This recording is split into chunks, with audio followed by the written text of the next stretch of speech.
Welcome back to the third and final part of the Gales of November mission for the Star Trek Adventures Captain's Log solo play. We're going to continue where we left off on the U.S.S. Jemison with Commander Sarah Paulsen. Part 2 should have gone up yesterday as far as when you're seeing this. This should be going up on a Sunday, and hopefully this sort of schedule I'll be able to continue for the foreseeable future. Life obviously can get in the way, but I will do my best to maintain a once per week, every weekend day, including Fridays. Let's dive in. Start with our supplemental first officer's log. Shuttle Gibson was clearly not made for more than 10 individuals. Our return journey to the Jemison was an uncomfortable one, exacerbated by the deadly combination of gravitational waves and flailing limbs. I've hailed the Jemison per Dr. Waring's request, and a medical team will be meeting us in the shuttle bay, accompanied by a security team, no doubt. The camera flashes from the interior of the Shuttle Gibson to the exterior of the U.S.S. Jemison. We see the shuttle bay open and the shuttle go in for a landing. It's definitely a bit bumpy. Probably one of the... not quite on par with Sulu's landing in the Enterprise shuttle bay in Star Trek V. That was B as in barricade. However, this is definitely one of the less smooth landings we've ever seen in Star Trek. Commander Paulsen does a fine job of keeping the ship from being damaged, but the same cannot necessarily be said of the passengers. I think to add a little bit of comedy to this episode, we see the door open of the shuttle, and a handful of people pick themselves up off the floor, including maybe Dr. Waring, although she's 48. Maybe we don't want to have her thrown about the ship, but maybe we have the unnamed red shirt who has gone with the crew pick themselves up off the floor. The Malurians kind of file off, and we see entering the shuttle bay as the entire place is repressurized now. Several medical personnel. Dr. Waring has her tricorder out and is scanning, kind of doing triage as everyone walks through. In fact, yeah, why not? Let's do a medical task. I think that sounds like fun. We'll do triage for Dr. Waring. I think that's one of her foci. Although we're not going to do focuses with NPC characters, I believe I have said. But she is an expert doctor, so she's got a medicine of 5 for her discipline. And we'll say this is a triage. We'll call it daring medicine. And I think she's probably a 9. Although it's not quite that level of daring. Maybe it's a control medicine. So we'll call it an 11. So she's got a 16. She's just fine at medical tasks. That's an 18 and a 13. We've got a complication here, but I don't think I want to use it yet. So we'll say that she succeeds and manages to at least make sure that none of the Malorians are going to pass away from the injuries they sustained in the shuttle or the kind of immediate injuries that were presented to them as they boarded the Janali B. So they're kind of ushered off to the to sickbay under careful watch of the security team that has entered, along with Petty Officer Bassett. Now, here's the real question. Did Petty Officer Bassett take any injuries in the shuttle ride? I give it a 50-50 shot. She did not. So she's just going along to keep an eye on the Malurians. So we have had our first task. It was a success. Mark that down. Fantastic. Let's see. What is the logical thing to happen next? The Malurians are on board the U.S.S. Jemison. Now might be a good time to bring up our complication for the session. We are well aware that at some point we need to have an infiltrator come into play, and I think this is that point. So somewhere on their way from sickbay to from the shuttle bay to sick bay, one of the Malurians, who's kind of lagging behind, gets, like, one of the security officers stops and waits with them. They were, like, catching their breath or something along those lines. The Malurian grabs the phaser from the security officer's holster and whacks him upside the head and then starts to run. So back in the shuttle bay, where we still have... we'll say that Commander Paulsen is kind of checking out the shuttle, making sure that things are in the right place. Maybe she's talking with Lieutenant Reardon, Chief Engineer. Reardon maybe giving her a bit of a talking to in the way that Chief Engineers can. When a red alert klaxon begins to play. I don't know if I've got... I was trying to get sound effects worked up, but I don't think I've got it ready for that yet. So no, I'll have to try and get that handy for next time. No, I don't have the red alert quite ready. No. Anyways, the red alert klaxon starts to play, and Commander Paulsen rushes to a comm panel on the wall and calls the bridge. Bridge informs her of what's going on. We're now going to get into a bit of a security scenario. Commander Paulsen is going to rush to a weapons locker and grab... Actually, no, she'd still have her Type 2 phaser from the away mission. So she's going to try and rush to the sector of the ship where the Malurian was spotted last. In fact, we're going to see if she can identify, based on where the Malurian was and where they were last spotted, where the Malurian is trying to get. And I think this is a good opportunity for a rare use of the con discipline. Con, at least to my recollection, is also used for things like Starfleet protocol. And I think I would include the layout of a ship and the general purpose of each part of a ship. So we're going to go ahead and do an insight con test and see if Commander Paulsen can figure out where this Malurian is headed. So we are looking for an 8 plus a 4, a 12 or lower. And we're going to spend our threat. We need to have 2 successes. Fortunately, I've got my momentum still if I need it. What is with these dice? I might need to switch out to a different set in between missions. Because I just rolled a 20, so we get that threat right back. But I also rolled another 1. So we did get the 2 successes that we need by some miracle. And you know what? I'm going to switch dice out now because that's got me feeling weird. I'll be right back. All right, we have switched to the red dice that came with the board cube set, because that is bizarre. I have rolled almost nothing but 20s and 1s, but we did succeed. That's fantastic. Let's go ahead and mark that on our sheet here. And so we have determined that the Malurian is headed where? What would cause a Malurian... What would they be interested in? They're obviously going to be interested in design specs of Starfleet ships. They're obviously going to be interested in, they have run-ins with the ships, Starfleet in general. They're on the shady side. The one time we actually see them is in Enterprise, one of my favorite episodes. I believe it's called Civilization, in the first or second season. I think it's first.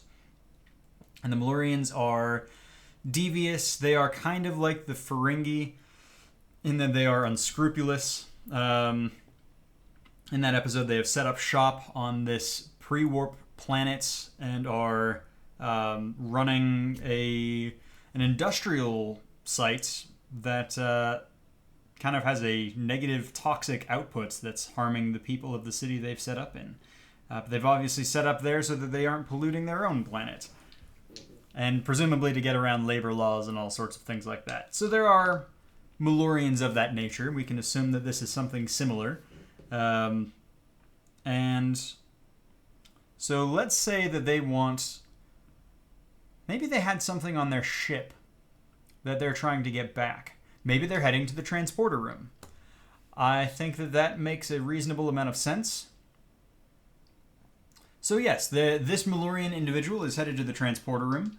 And as Commander Paulsen has a focus in transporters, I think that can lead us to an interesting opportunity here. So Commander Paulsen rushes off. Maybe she's actually joined now by Lieutenant Reardon. And the two of them race off to Transporter Room 2. Transporter Room... I think they've only got one transporter.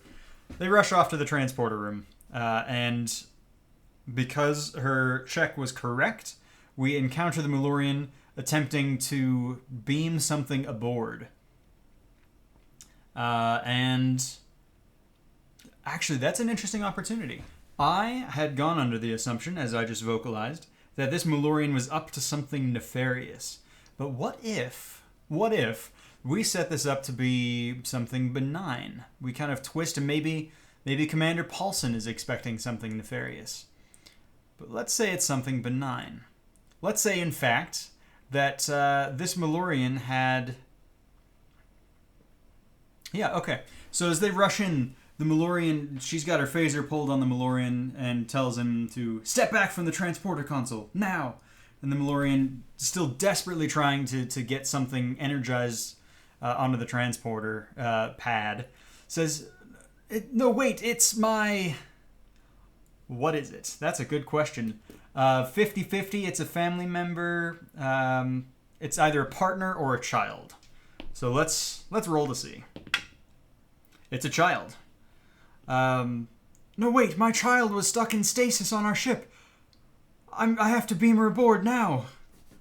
Fantastic. All right, we've got ourselves a situation. It's at this point that Commander Paulsen's going to rush in. Although if Lieutenant Reardon is with her, I think the Lieutenant would rush in and attempt to use the transporters herself.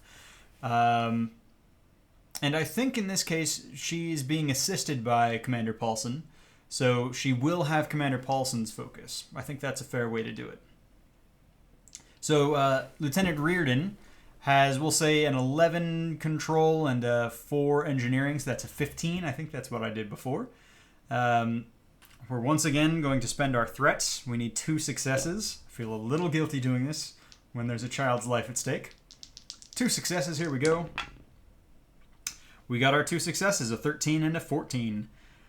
Whew, okay, everyone breathes a sigh of relief as very kind of tight as far as the Jemison beginning to move away and the ship beginning to degrade, the Malurian ship. At the last instant, it looks like the transporter beam is not going to dematerialize properly on the transport pad. But at the last second, the beam dematerializes, or the beam materializes, excuse me, and we see on it a young, I don't know, like 7 or 8 year old equivalent Malurian child. There's a sweet moment as the pair of Malurians embrace. The young Malurian looks weak, very clearly has like the signs of being put in a some type of biological stasis. Commander Paulsen would ask, why didn't you tell us this in the first place? We could have grabbed her before we left on the shuttle. And the Malurian kind of gingerly, maybe not gingerly, shyly says, we didn't think you'd believe us. We expected you to think it was some sort of trick. Again, kind of playing into that Malurian stereotype. All right. Okay.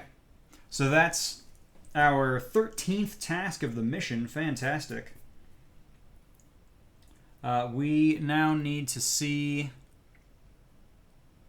what goes on next.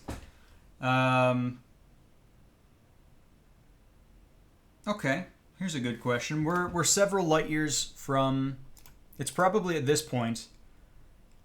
You know, again, this might be a short episode. We're kind of wrapping things up quickly. But it's probably around this point, you know, we're 12 or so hours past the Jemison leaving fleet exercises. It's likely, let's see, 50-50 shot that the fleet exercises were supposed to last for several days. Either that or they were going to be a short 12-hour sort of thing. Okay, they were going to last for several days. So the Jemison still has had no contact from the fleet, so to speak. They know, however, that they're going to have to head back that way, roughly, to get back to Maluria. So we'll have our, as they kind of warp back, it's been about 12 hours once again. So it's been a whole day since they left the fleet exercises by the time they arrive back at that area. As they warp in, we see, or as they're warping by, we see one of the Federation ships on the Federation side of this battle. And we might as well say it's the U.S.S. Newcastle, since that's one of the ships we've named, under Fleet Captain Iris Holland. They're going to go ahead and take a shot at... they're going to go ahead and take a shot at the Jemison. I think the Jemison would have not bothered to put shields up. The phasers aren't doing anything anyways. But let's just go ahead and see. Oh, that is 2 hits for sure. And with their shields down, it marks as a catastrophic damage. And but the fact that the Jemison just continues to go at warp is fascinating. I imagine there's going to be some words with Captain Malik when all is said and done. But now we get to the interesting thing. As they arrive in the Malurian system, maybe... I don't know how many light years it is, so let's go back to our warp calculator. Let's do another calculation. We'll make a rough guess. We want to figure out the travel time once again. Distance in light years, we'll call it about 5 light years at warp factor 7. And at a normal spatial factor, yeah, it takes them a couple days. So it would be during this couple of days that the fleet exercises end, and the fleet captain, what did I say? Fleet Captain Holland would come back and kind of hail the Jemison. She would be, I think, frustrated with Captain Malik to begin with. But let's see how her opinion goes of the situation. This will be our 4th task. As Commander Paulsen tries to explain the scenario with as much detail as she can. First off, let me get back to the normal view here. So we're going to go ahead and do a presence command as Commander Paulsen tries to give as much detail as she can, trying to describe this scenario of what exactly happened as a rescue mission, and then it became a diplomatic mission trying to improve ties with the Malurians. Maybe it's not these dice. I just rolled another 20, so we've got another threat coming to us. But we rolled a 6, and that is in our mark. You know what? I'm going to re-roll that 20, spend my momentum. There we go. An 11, we're going to get that momentum back, because that is 2 successes. And I don't have to worry about that threat. So Commander Paulsen gives kind of an impassioned and a little bit of a silver-tongued speech to Captain Holland. Captain Holland kind of nods along and makes the suggestion that yes, indeed, it's far more important to improve actual relations with Maluria than to prepare in some made-up exercise for what had once seemed an eventuality that they would be attacking Federation space. So all is well and good on Starfleet's front once they've had a proper explanation. And that is our 4th task of the act.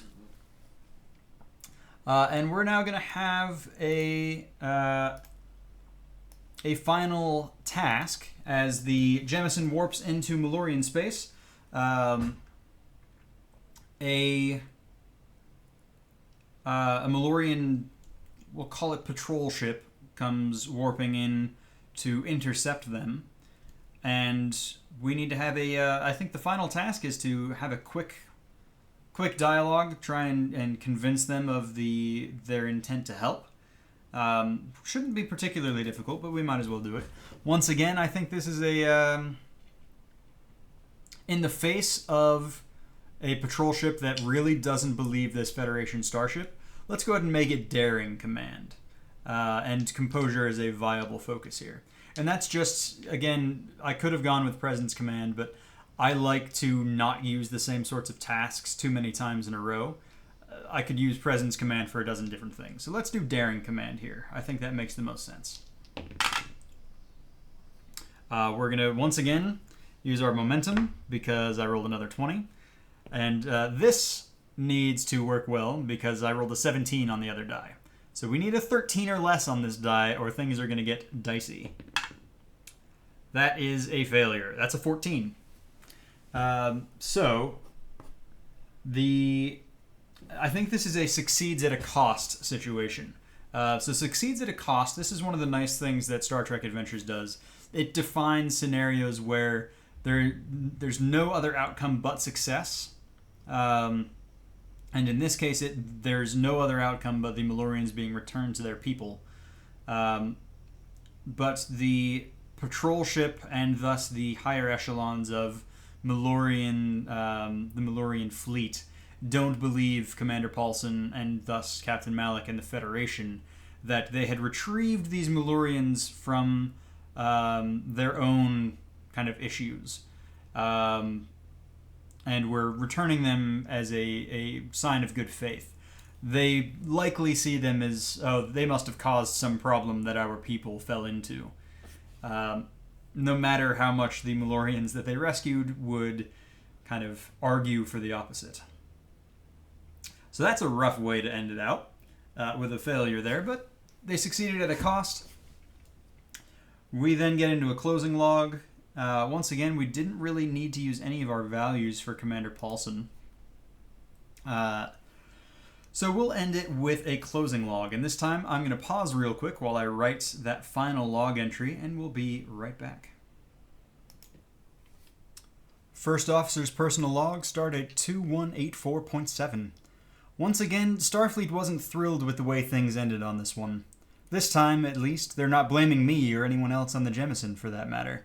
They've chalked the Malurians' attitude up to their generally suspicious nature. I can only hope that the 8 Malurians we rescued will speak to others of the kindness shown to them by members of Starfleet, and that, just maybe, their words will hold some sway with others. Even if we didn't advance Federation-Malurian relations, I have to take solace in the fact that we did save 8 lives. Sometimes in the face of the big picture, it's difficult to remember that the little things are just as important. And that is where we're going to leave off with the Gales of November. Once again, I wanted to thank you all for the wonderful, wonderful outreach and appreciation I've seen for my first mission, and I hope you've enjoyed the second one just as much. We will see. There's a chance that I might record what my next mission is going to be like as far as the rolling and creation part of that process. However, I might save that for a little bit later in the series as well. In the meantime, I hope you all have an excellent week ahead of you. Live long and prosper, and we'll see you soon.